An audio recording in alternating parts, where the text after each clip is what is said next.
नमस्कार साथियों, आज की क्लास में आप सभी का स्वागत है। आज मेन क्लास हम डी स्टार्ट करेंगे जो इंजीनियरिंग से रिलेटेड है। तो जो भी इंजीनियरिंग के टर्म होंगे वो इस क्लास में आएंगी। जैसे इंजीनियरिंग में कौन कौन से टर्म बेसिकली आते हैं, तो इंजीनियरिंग में आपका क्या आएगा, सिविल इंजीनियरिंग आएगा। दूसरा जो पार्ट है इंजीनियरिंग का वो मैकेनिकल इंजीनियरिंग है। और एक इंजीनियरिंग का पार्ट क्या होता है, इलेक्ट्रॉनिक इंजीनियर। तो जब भी इंजीनियरिंग की बात आएगी तो आपको मेन क्लास यूज़ करनी है डी, ठीक है। और इसमें क्या आएंगी, इनसे संबंधित समस्याओं और प्रक्रियाओं, जैसे कि ग्राफिकल स्टैटिक्स हो गया और ग्राफिकल डिज़ाइन हो गया, कंस्ट्रक्शन हो गया, वर्किंग। तो ये जो टर्म मिलेंगे आपको, तो ये किस मेन क्लास से रिलेटेड होंगी, आपकी डी मेन क्लास से। और डी मेन क्लास का जो फॉर्मूला होता है वो क्या है, मेन क्लास का जो फॉर्मूला है उसमें आपको पर्सनैलिटी पक्ष लेना है। पर्सनैलिटी के बाद आपको कॉमा लगाना है, कॉमा के बाद आपको एनर्जी पक्ष जोड़ना है कॉलन लगा के। तो ये इसका फॉर्मूला हो जाएगा डी मेन क्लास का। तो इस फॉर्मूले के अकॉर्डिंग इसका आंसर बनाना पड़ेगा।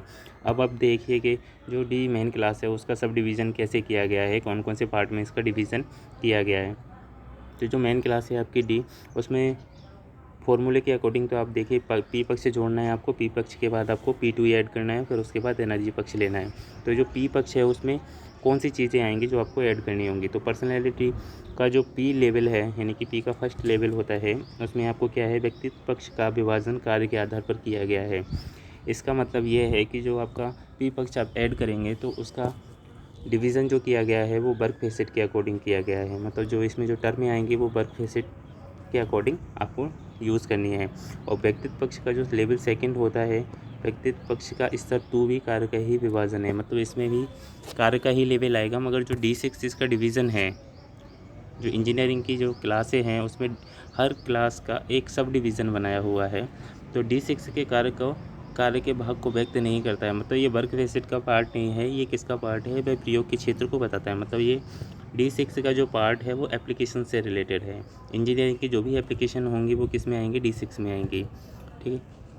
और जो आपका एनर्जी पक्ष है, एनर्जी पक्ष में क्या दिया हुआ है, एनर्जी पक्ष में आपकी प्रॉब्लम से दी हुई है, यानी कि समस्याओं की जो भी टर्म आएगी इंजीनियरिंग में वो आपको एनर्जी पक्ष में जोड़नी होंगी। तो इसका सब डिवीज़न है वो है, देखिए पहला सब डिवीज़न है इसका D1 का है जो सिविल इंजीनियरिंग से रिलेटेड है, ठीक है। दूसरा जो डिवीज़न है वो है किसका है, इरिगेशन एंड ड्रेनेज वर्क का है। तीसरा है बिल्डिंग का है।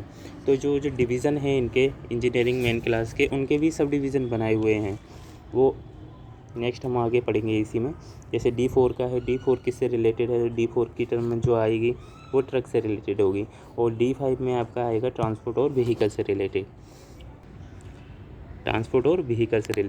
D6 जब भी टर्म आएगी मैकेनिकल इंजीनियरिंग की बात अगर क्वेश्चन में होगी तो आपको D6 मेन क्लास यूज़ करनी है। या आपने थोड़ी देर पहले ही पढ़ा था कि D6 मेन क्लास का डिवीज़न किसके आधार पर किया गया है, एप्लीकेशन के लेवल पे, इसमें वर्क फेसेट का रोल नहीं है। D7 जो आएगी वो न्यूक्लियर इंजीनियरिंग में आएगा। और D8 कोड आप जब यूज़ करोगे तो म्यूनसिपल इंजीनियरिंग का D8 आप क्लास को यूज़ करोगे। देखिए यहाँ पे सब डिवीज़न है, प्रत्येक पर्टिकुलर क्लास का एक अलग से सब डिवीज़न बनाया हुआ है। मतलब डी इंजीनियरिंग जब आप मेन क्लास यूज़ करोगे तो उसमें पर्टिकुलर पी पक्ष के लिए एक इंडिविजुअल P2 पक्ष ऐड करना होगा आपको, ठीक है। देखिए जैसे कि क्वेश्चन में दिया हुआ है, जैसे सिविल इंजीनियरिंग है, सिविल इंजीनियरिंग अगर डायरेक्ट क्वेश्चन में आ जाता है तो आपके क्वेश्चन का आंसर क्या हो जाएगा, सिविल इंजीनियरिंग का जैसे ही आएगा आपके क्वेश्चन में तो उसका आंसर क्या हो जाएगा, तो D1। तो D1 जैसे ही आप आंसर देंगे तो ये इसका करेक्ट आंसर हो जाएगा सिविल इंजीनियरिंग का। नेक्स्ट आगे चलते हैं हम। देखिए जैसे 2 है, इरिगेशन और ड्रेनेज वर्क से रिलेटेड टर्म आपको मिलेगी। जैसे रिवर आ गया, रिवर डैम आ गया, तो आपको क्या यूज़ करना है, तो उसके लिए 26 यूज़ करना है रिवर के लिए, ठीक है। और इंजीनियरिंग के टर्म में तो डी के साथ आप 26 लगा देंगे तो इसका आंसर बन जाएगा। ऐसे ही बिल्डिंग की जो क्लासें हैं उनका भी सब डिवीज़न किया हुआ है। तो बिल्डिंग की क्लास में आपके सब डिवीज़न कहाँ तक किए गए हैं, 394 तक, तो ये इसके सब डिवीज़न हो जाएंगे। 4 जो आपके भी ट्रांसपोर्टेशन से रिलेटेड थी, यानी ट्रांसपोर्टेशन में भी क्या था, उसमें ट्रक से रिलेटेड थी, तो 4 के डिवीज़न भी किए हुए हैं। 4 के डिवीज़न में आपके 4 और 41 आएगा। और जैसे ही रेल इंजीनियरिंग आ गया, रोड इंजीनियरिंग आ गया, तो उसमें आपको उस जो भी टर्म आपको क्वेश्चन में मिलेगी उसके अकॉर्डिंग आपको उसका आंसर देना होगा। रोड इंजीनियरिंग आ जाएगा तो इसके साथ आपको डी लगाना है, डी के साथ आपको 411 लगा के इसका आंसर कंप्लीट करना है। तो ये डिवीज़न इसके बनाए हुए हैं। 411 है रोड का है, गुड पेप्ड का है, 4 4 1 1 है। ऐसे ही 415 है। ये इस टर्म को थोड़ा सा याद रख लेना आप, ये बेसिकली ज़्यादातर क्वेश्चन में आ जाती है कि रेल रोड इंजीनियरिंग का आंसर क्या बनेगा, तो डी 415 इसका आंसर कंप्लीट बन जाएगा। तो ये रेल रोड इंजीनियरिंग का क्वेश्चन अगर एग्ज़ाम में आता है तो इसका आंसर आप ये बना के इसका कंप्लीट आंसर दे सकते हो। नेक्स्ट हम देखते हैं, जैसे ट्रांसपोर्टेशन में भी आपकी व्हीकल से रिलेटेड थी, तो वो व्हीकल की टर्म क्या थी, 5। जब भी आप ट्रांसपोर्टेशन व्हीकल की बात करेंगे तो आपको क्या यूज़ करना है, 5 उसकी टर्म लेनी है। जैसे ये देखिए ट्रांसपोर्टेशन में व्हीकल दिया हुआ है यहाँ पे 5 पे, 5 के भी सब डिवीज़न किए हुए हैं। इस तरीके से हर एक जो पर्टिकुलर क्लास है D1 की, उसका अलग से सब डिवीज़न भी किया हुआ है। नेक्स्ट हम आगे देखते हैं, अब ये इसका एनर्जी पक्ष दिया हुआ है इंजीनियरिंग मेन क्लास का। एनर्जी पक्ष हर मेन क्लास के बेसिकली लास्ट में मिलती है। आप जब भी एनर्जी पक्ष को जोड़ना हो आपको, तो एनर्जी पक्ष आप हर मेन क्लास के एंड में आपको एनर्जी पक्ष की जो भी टर्म है, और इसमें जो एनर्जी पक्ष है उसमें क्या दिया हुआ है, प्रॉब्लम से रिलेटेड टर्म आपको मिलेंगी। इंजीनियरिंग मेन क्लास में क्या आएंगी, प्रॉब्लम से रिलेटेड टर्म आप आएंगी। आगे चलते हैं हम, अब क्वेश्चन देखते हैं क्वेश्चन में क्या है। पहला क्वेश्चन है हमारा, पहला एग्जांपल हम सॉल्व करते हैं इसको, डिज़ाइन ऑफ रिवर डैम। तो डिज़ाइन कर रहे हैं रिवर डैम का, यानी कि रिवर डैम का जब हम कंस्ट्रक्शन करेंगे तो उसके लिए क्या क्या चीज़ की रिक्वायरमेंट होगी। तो कंस्ट्रक्शन से रिलेटेड हो गया, यानी कि आप किसी चीज़ को बना रहे हो, तो ये टर्म किस में मिलेगी आपको, इंजीनियरिंग का पार्ट हो गया। तो थोड़ा सा आप आइडिया लगाएंगे तो आपको पता चल जाएगा कि मेन क्लास इसकी क्या हो गई। मेन क्लास हो गई डी, मेन क्लास आपने दे दी डी। तो अब ये डिज़ाइन ढूंढना है आपको कि डिज़ाइन जो टर्म है आपकी वो किस में मिलेगी, और रिवर देखना है और डैम देखना है। तो रिवर का आपने देखा था कि पर्सनैलिटी के पक्ष में आपको रिवर कहाँ मिलेगा, 26 पे। तो रिवर का कोड क्या हो जाएगा, 26 हो जाएगा। डैम है तो डैम ये P2 पक्ष का पार्ट होगा, और रिवर डैम यानी कि रिवर का जब भी कंस्ट्रक्शन की बात होगी तो इसका P2 पक्ष ऐड करोगे तो रिवर कंस्ट्रक्शन का काम मिलेगा आपको 8 पे। तो P2 पक्ष में जब आप ऐड करोगे तो उसका क्या मिल जाएगा, 8 इसका कोड मिल जाएगा। और डिज़ाइन का कोड आपको एनर्जी पक्ष में मिलेगा। तो एनर्जी पक्ष में डिज़ाइन का कोड क्या मिलेगा, आप देखेंगे तो आपके पेज नंबर एनर्जी पक्ष में आप देखना डिज़ाइन का कोड क्या दिया हुआ है। तो डिज़ाइन का कोड आपको मिलेगा 4, ठीक है। ये पेज नंबर मिलेगा 2.44 पे एनर्जी पक्ष में। जब आप इसका कंप्लीट आंसर करेंगे तो क्या बन जाएगा इसका कंप्लीट आंसर, इसका कंप्लीट आंसर हो जाएगा डी हो जाएगा एक तो, ठीक है। डी के साथ आपने रिवर ऐड किया था तो रिवर का 26 हो जाएगा। रिवर के बाद आपने P2 पक्ष ऐड किया था, P2 पक्ष में एम कोमा लगा के एम आपको लगाना है।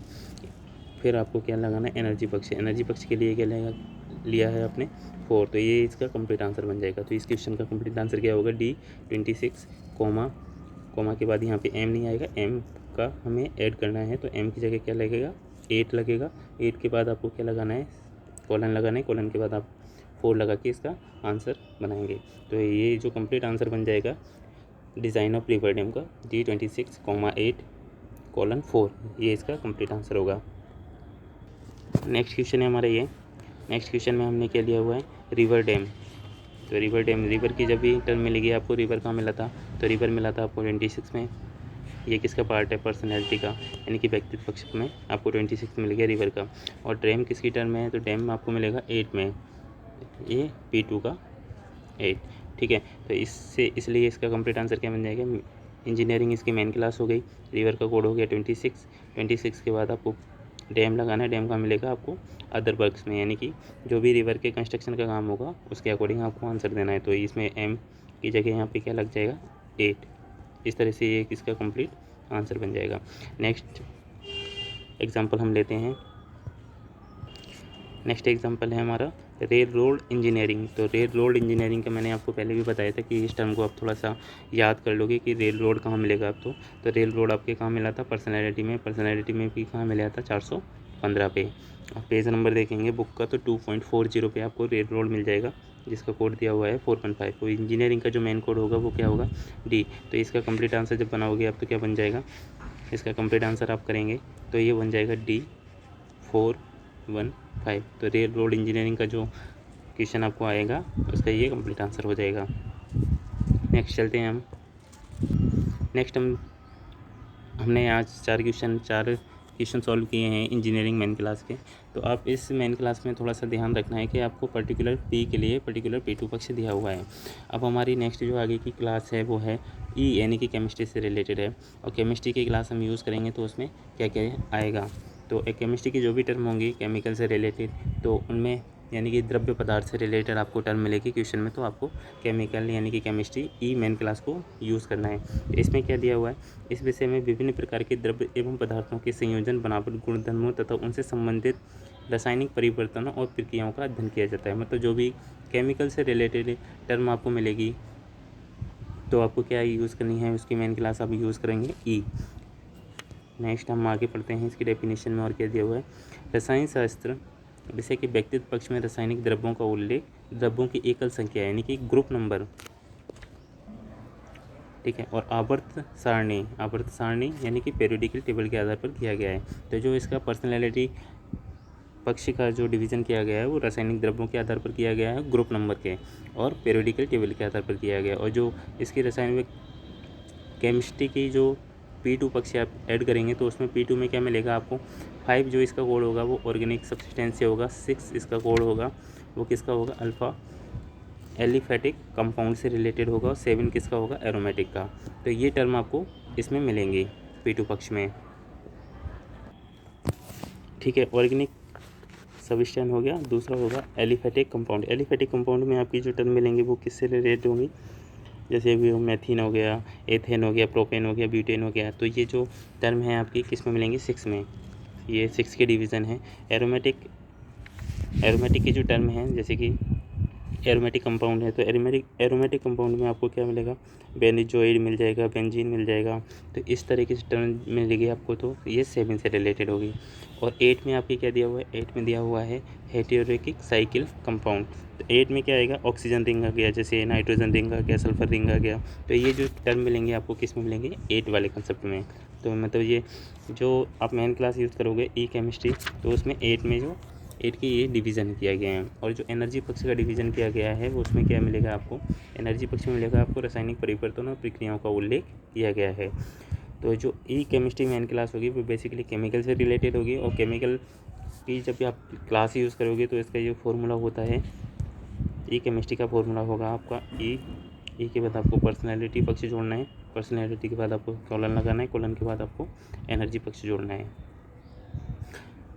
ठीक है। तो ये इसका फॉर्मूला है केमिस्ट्री के मेन क्लास का। नेक्स्ट हम आगे चलते हैं, जैसे कि यहाँ पर ये क्वेश्चन लिया हुआ है मैंने, ऑटोमिक वेट ऑफ सल्फ़र। तो जब आप क्वेश्चन का आंसर बनाओगे तो सल्फ़र से रिलेटेड टर्म है, तो सल्फ़र क्या एक तरीके से एक केमिकल चीज़ ही होगी। तो केमिकल की जब भी बात करेंगे हम, तो अब मेन क्लास क्या यूज़ करेंगे हम, उसकी मेन क्लास यूज़ करेंगे ई। हमें पता लग गया कि ये केमिकल से रिलेटेड है, तो केमिकल की मेन क्लास तो हो गई ई। अब हमें देखना है कि सल्फ़र का कोड कहाँ मिलेगा, ठीक है। वेट, ये ऑटोमेटिक वेट ये कौन से पक्ष में मिलेगा, पी पक्ष में मिलेगा या एनर्जी पक्ष में मिलेगा। तो जब हम क्वेश्चन सॉल्व करेंगे तो ई जो मेन क्लास है वो पेज नंबर पे मिलेगी आपको 2.46 पे। जब 2.46 पे जाएंगे तो हमें बस ये 2 चीज़ें देखनी है, एक सल्फ़र देखना है और ऑटोमिक वेट की टर्म का हमें कोड देख के हमें यूज़ करना है। तो ये इनके कोड क्या होंगे वो देखते हैं। तो मेन क्लास में देखेंगे तो आपको सल्फ़र का कोड क्या मिल जाएगा, सल्फ़र का कोड मिलेगा आपको 161। तो 161 ये इसका सल्फ़र का कोड हो जाएगा। ये किसका पार्ट है, ये पर्सनैलिटी का पार्ट है। ऑटोमेटिक वेट देखेंगे तो ऑटोमेटिक वेट मिलेगा आपको एनर्जी पक्ष में, और एनर्जी पक्ष में ऑटोमेटिक वेट का कोड क्या होगा, 14। तो जब आप इसका कंप्लीट आंसर बनाएंगे तो इसका कंप्लीट आंसर क्या हो जाएगा, ई इसकी मेन क्लास हो जाएगी, ठीक है। ई के बाद आप पर्सनैलिटी पक्ष जोड़ेंगे, पर्सनैलिटी के बाद आपको कॉलन लगाना है, कॉलन के बाद 14 आपको ऑटोमेटिक वेट का कोड। तो ये इसका कंप्लीट आंसर बन जाएगा। नेक्स्ट और एक और क्वेश्चन देखते हैं हम, क्वालिटेटिव एनालिसिस ऑफ सोडियम। तो आपको सोडियम की टर्म देखनी है और एक क्वालिटेटिव एनालिसिस देखना है, ठीक है। ये 2 टर्म आपको देखनी है। तो सोडियम का कोड आपको कहाँ मिलेगा, आपकी मेन क्लास यूज़ करोगे, क्या यूज़ करनी है आपको मेन क्लास, आपको मेन क्लास यूज़ करनी है ई में आपको सोडियम का कोड देखना है। तो सोडियम का कोड कितना है, सोडियम का कोड मिलेगा आपको 111। 111 कहाँ मिलेगा, ग्रुप 1 में मिलेगा पेज नंबर 2.46 पे। तो पी पक्ष में आपको ये कोड 111 इसका सोडियम का कोड मिल जाएगा। क्वालिटेटिव एनालिसिस का कोड मिलेगा आपको एनर्जी पक्ष में। एनर्जी पक्ष में भी किस में मिलेगा? एनालिटिकल केमिस्ट्री में। तो एनालिटिकल केमिस्ट्री में इसका कोड क्या मिल जाएगा आपको? 33। तो जब आप इसका कंप्लीट आंसर बनाएंगे तो कंप्लीट आंसर में क्या बन जाएगा? इसका कंप्लीट आंसर बनेगा एनर्जी पक्ष जोड़ा आपने, यानी कि मेन क्लास हो गई आपकी केमिस्ट्री ई के साथ आपने सोडियम का कोड जोड़ा 111 के साथ आपने क्या लगाया है? 33 किसका कोड हो गया? Qualitative analysis. तो एनालिसिस की टर्म आपको कहाँ मिलेगी? पेज नंबर 2.48 पे। 2.48 पे किस में मिलेगा? एनालिटिकल केमिस्ट्री में। तो इसका ये कंप्लीट आंसर हो जाएगा। नेक्स्ट वीडियो का नोटिफिकेशन आपको इस चैनल के माध्यम से मिल जाएगा। वीडियो देखने के लिए धन्यवाद।